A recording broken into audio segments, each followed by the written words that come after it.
College football week 6 continues with 3 games on Friday. Looking at the lineup, we got Georgia Tech -4.5 at Louisville. I'd take Louisville in that game plus the points. That's not a pick, just an opinion.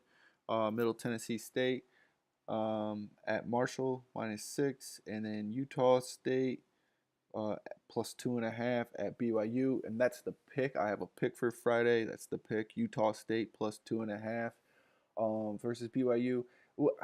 I just feel like Utah State's the better team here. I mean, I was high on them coming into the season. I thought BYU was going to play improved over last year. Last year was an anomaly for them. But I don't think that they're quite ready to get against this Utah State team. BYU's offense has struggled, so I'm not quite sure how they're going to get going against Utah State. They should probably have a little bit better performance than the last couple of games against Utah State, but just not enough to keep up. Utah State's offense is pretty efficient this year. They got 9.2 yards per play, averaging 472 yards per game.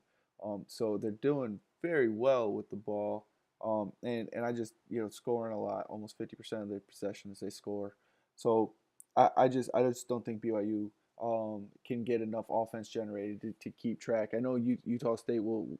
I mean, this will be a BYU defense, but they also faced Michigan State's defense on the road, and they did pretty well with that. This is an in-state game, a little rivalry type action, maybe a little feel like along those signs. So I take the underdog in this one. Take Utah State plus 2.5, and then for a little bonus action, I mentioned that Middle Tennessee is +6 at Marshall.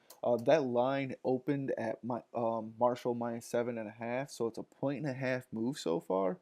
And Middle Tennessee is only getting 43% of the bets, according to the Action Network app. So that indicates there is money on the Middle Tennessee State side, and that so possibly the sharps are on it. So since the 43% bets have more money wagered to move the line by 1.5. So if you're looking for a sleeper where the sharp money is, a good indicator there with Middle Tennessee State, but you might want to be careful with that. It could be moved just to get a better line. Sharps might come back and hit that on the other side. So, but just drawing attention to that. Something you might want to keep track of.